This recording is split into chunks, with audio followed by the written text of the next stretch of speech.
toi. J'ouvre mon cœur, Seigneur.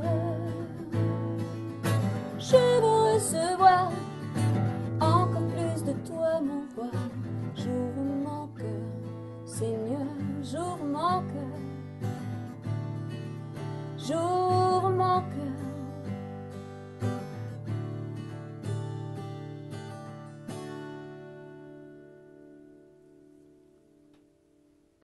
Bonjour à tous, bienvenue dans cette nouvelle émission. Je serais même tenté de dire série d'émissions. On accueille Marie Gauthier. Et dans la série d'émissions, en fait, on accueillera Bruno, puis après, on accueillera Marie et Bruno. Pour l'instant, c'est toi qui es là. On vient d'entendre cet extrait. En plus, je crois que c'est un extrait particulier parce que c'est le prochain album. Ouais, c'est ça? Oui, Super. ça c'est vraiment, je l'ai fait vraiment pour vous là. Hein. Donc, ça reste entre nous d'abord. c'est une exclusivité mondiale, juste pour nous. Voilà. Voilà, donc tu as la guitare, tu as chanté, tu nous parles du prochain album. On parlera dans un instant de l'album actuel qui vient juste de sortir. Le chant, ça t'est venu comment? Est-ce que c'est des chansons qui sont composées par quelqu'un d'autre? Est-ce que c'est toi qui composes? Tu peux nous en dire un petit peu plus? C'est une bonne question, Laurent. En fait, on a dit de Marie quand elle est née, c'est rigolo, ça me plaît de le dire régulièrement, cette petite expression. On a dit de Marie quand elle est née, ce n'est pas un bébé qui a crié comme tous les bébés, c'est un bébé qui a chanté. C'est rigolo, mais en fait, c'est vraiment ça. Je considère vraiment, à l'heure d'aujourd'hui, avec les années qui ont passé, que je suis née pour chanter. Et chanter, je réponds précisément à ta question. Chanter quoi? Chanter ma foi. La foi. Donc, je posais la question, tu composes. C'est-à-dire que ce que tu chantes, c'est toi qui l'as écrit, qui le met ensuite les paroles en musique, hein, en quelque sorte. Donc, tu parles de ta foi. Tu peux nous en dire plus aussi à ce niveau-là? C'est vraiment un cadeau de Dieu. Je réalise là vraiment que c'est un cadeau de Dieu de pouvoir être auteur-compositeur de ces chansons, c'est-à-dire que de A à Z pour un album, je travaille sur le projet de A à Z et je ne m'applique pas tellement quand je me mets devant une feuille de papier à musique. C'est vraiment le don gratuit. Me viennent à ce moment-là paroles et musique. Mes chansons, pour la plupart, et je vais presque dire pour toutes, ce sont des expériences vécues de mon quotidien et puis aussi de mes contemporains, du besoin actuel, de nos besoins, comme besoin d'amour, par exemple, qu'on retrouvera dans le dernier album, sont des textes qui nous parlent précisément de nos besoins et d'expériences vécues. D'accord, donc ce que tu chantes, ça rejoint un petit peu les préoccupations, les attentes, les besoins de ceux qui nous regardent, peut-être là en ce moment, et également des publics, parce que tu fais des concerts, hein, on y viendra dans un instant. Donc il y a j'allais dire, une vraie relation un petit peu entre ce qui est là sur ton cœur, ce que tu exprimes au travers du chant, de la musique, et les besoins de ceux qui, cette génération en quelque sorte. Et peut-être ce que je peux préciser aussi, Laurent, c'est peut-être intéressant de le dire, ma musique, on peut dire de ma musique aujourd'hui qu'elle est tout public. C'est-à-dire dans mon public, il y a des enfants, je suis toujours étonnée que les enfants fredonnent mes chansons, les connaissent par cœur. C'est vraiment tout public, ça va des enfants, je peux jusqu'aux jeunes, j'ai vraiment aussi un public de jeunes et d'âge moyen. Il y a tout âge dans nos rencontres, dans mes concerts. Je suis vraiment surprise de voir que tout public va se retrouver dans ma musique finalement. Et pourtant, et je le souhaite, demeure une musique actuelle. D'accord. Tu parles de foi, donc ça veut dire que c'est engagé, ça veut dire que ça exprime quelque chose auquel tu crois profondément. Certainement que ça intéresse ceux qui nous regardent et nous écoutent en ce moment de savoir comment c'est venu, parce qu'on n'est pas avec. Même si tu es né avec le désir de chanter, mais la foi, ce n'est pas quelque chose qui est inné, c'est quelque chose qui Alors pas du tout, d'autant plus que je suis née dans un foyer où rien ne laissait prévoir qu'un jour je chanterais ma foi. Je suis née dans un foyer où mon papa était un artiste de la balle. On dit ça, un artiste de la balle dans les bas-fonds de Paris. Mon père était un contorsionniste et un chanteur, un imitateur. Donc il était artiste. Et il a très très vite vu que la petite Marie, moi j'avais quelques années, 3, 4, 5 ans, la petite Marie aimait chanter. Et alors il faisait monter la petite fille sur la table, il lui balançait une corde à sauter, et puis il fallait que je chante les chansons de Karen Cheryl, de Dalida, blablabla. Bla, bla, bla. J'avais en horreur de faire ça.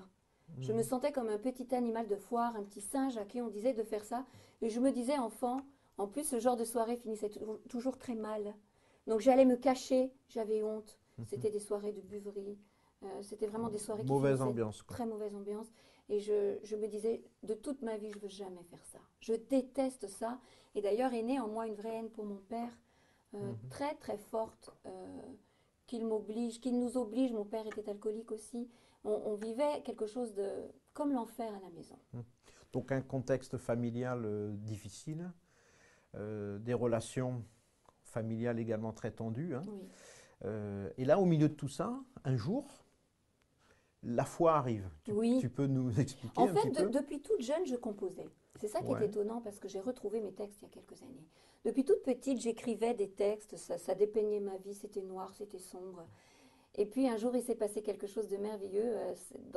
Dans mon histoire, c'est ma grand-mère qui est à l'origine. Ma grand-mère a entendu parler de Dieu, elle en a parlé à ma maman. Mes parents étaient sur le point de divorcer. Et c'était mieux, parce que c'était infernal chez nous. Et ma grand-mère a parlé de sa foi à ma maman, qui a immédiatement ouvert la Bible et qui a cru que Dieu pouvait lui donner une seconde chance dans sa vie. Et c'est ce qui s'est passé. Chez nous, on est passé du noir et blanc à la couleur. C'était quelque chose d'énorme quand la Bible est rentrée dans la maison. Et nous avons eu vraiment une foi aînée chez nous. Moi, toute petite, j'avais 12 ans, et là, j'ai compris, ah oui, alors Dieu existe. Et s'il existe, pour lui, je veux chanter. Et c'est comme ça qu'est né mon changement de mélodie, de composition aussi, à l'âge de 12 ans. C'est-à-dire que le don, le talent qui était là, s'est mis au service de la foi. Mais quand on parle, je t'entends parler de foi, de Dieu, mais c'est la foi chrétienne, c'est Oui. Jésus-Christ, C'est ça, c'est le Dieu de la Bible. c'est ça. Hein. Et parce que bon, quand on écoute tes CD, quand on s'intéresse un petit peu à ce que tu fais aujourd'hui, on s'aperçoit que ce qui est central, c'est le message de l'Évangile. Oui, vraiment. Et pour moi, sans compromis.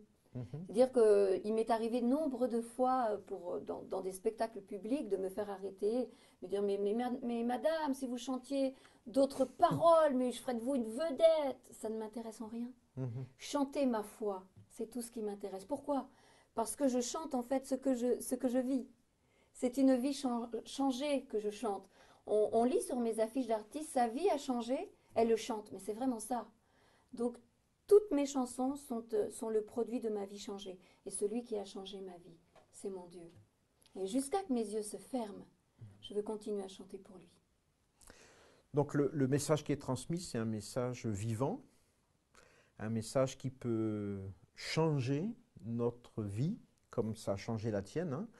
Et en fait, les personnes qui viennent au concert, qui assistent un petit peu à ces concerts que tu fais, eh bien, quelque part, elles sont interpellées par ce message-là. Et je crois que c'est ça qui fait la force de ces chants, de ce que tu communiques aux autres. Hein. Alors, on a un CD, là, enfin on en a plusieurs sur la table, mais le dernier c'est celui-ci. Oui, c'est mon dernier petit bébé. Tu peux nous en dire un petit peu sur ce... Alors j'ai lu un petit peu les titres, et d'ailleurs je cherchais le morceau que tu chantais au départ, Ah, je te fais une surprise. et puis je ne le trouvais pas, et Marie me dit, mais non, c'est une exclusivité. Donc, mais ce dernier album, tu peux nous en parler dans Alors le c'est mon détail? actualité, hein, c'est vrai que c'est mon petit bébé, c'est mon petit dernier, il l'a fait. Alors à chaque album, quand il est terminé, quand chaque album est terminé, je me dis là j'ai tout donné. Tout ce que je sais faire est dans cet album. Et puis finalement, je m'aperçois que l'histoire se multiplie parce qu'il y en a 7. C'est le 7e. Et au 4e, j'ai tout donné. 5e, 6e, 7e. Et en fait, celui-là, il est un petit peu particulier parce que, et depuis des années, j'attendais ce moment de pouvoir rentrer en studio avec mes filles et mon mari Bruno. Alors, Bruno, mon mari, n'est pas un grand chanteur, mais il a bien voulu rentrer avec nous en studio pour chanter Moi et ma maison, nous servirons l'Éternel. C'est un titre que j'ai écrit il y a des années.